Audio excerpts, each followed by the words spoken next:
मित्रों, अगर मैं आपसे कहूं कि आपका स्मार्टफोन सिर्फ आपकी अटेंशन नहीं, आपके दिमाग की ध्यान क्षमता और सोचने की दक्षता को प्रभावित कर रहा है, तो क्या आपके भीतर एक क्षण के लिए खामोशी नहीं उतर आएगी? क्या हो अगर मैं कहूं, आपका दिमाग अब आपके हाथ में नहीं, आपकी स्क्रीन में रहता है? आपका स्मार्टफोन एक डिवाइस नहीं, एक न्यूरल हाइजैकर है।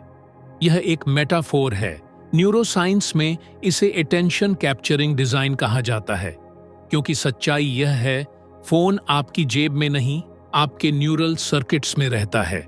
न्यूरोसाइंस बताती है, अक्सर जब आप फोन खोलते हैं, दिमाग में डोपामिन आधारित रिवॉर्ड लूप सक्रिय हो जाता है।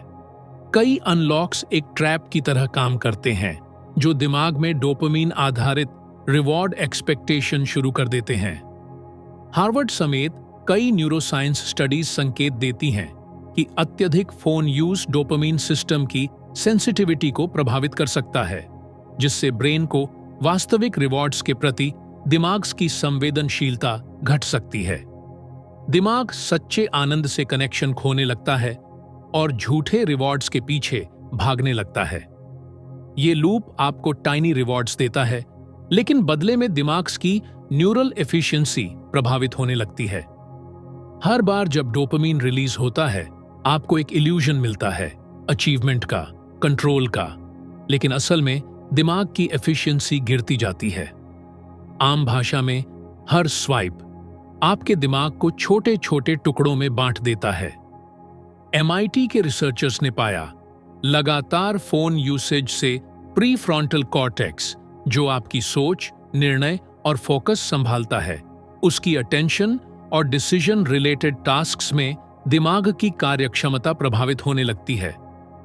कुछ कॉग्निटिव रिसर्चर्स इसे माइक्रो अटेंशन फ्रैगमेंटेशन की अवस्था कहते हैं, जहां लंबे समय तक एक ही काम पर टिके रहना कठिन हो जाता है।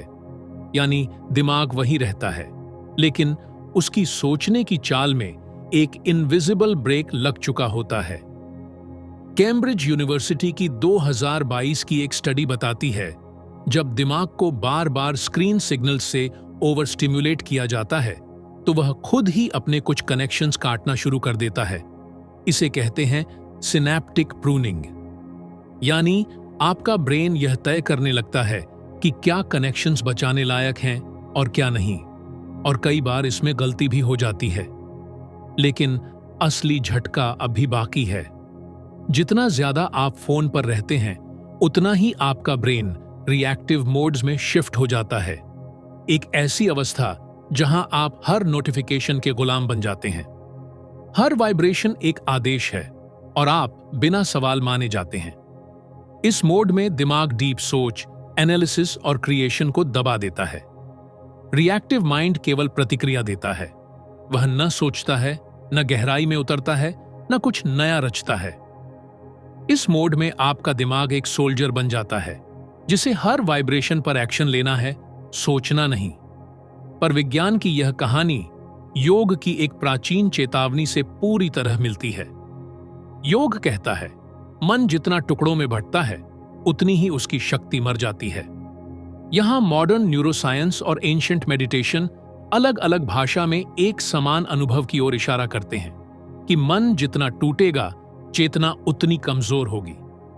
साइंस कहती है, न्यूरल फ्रैगमेंटेशन शाना सोच की अस्थायी कमजोरी, दिमाग के टुकड़े शाना सोच की मंदी, दोनों मिलकर हमें बताते हैं, जो मन हर पल टूटता है, वह कभी तेज नहीं बन सकता।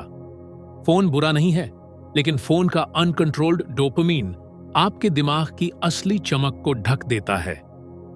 अगर आप चाहते हैं कि आपकी मेमोरी बढ़े, आपका फोकस लौटे और आपकी सोच फिर तेज हो, तो आपको अपने डिजिटल लूप्स को कंट्रोल करना सीखना होगा।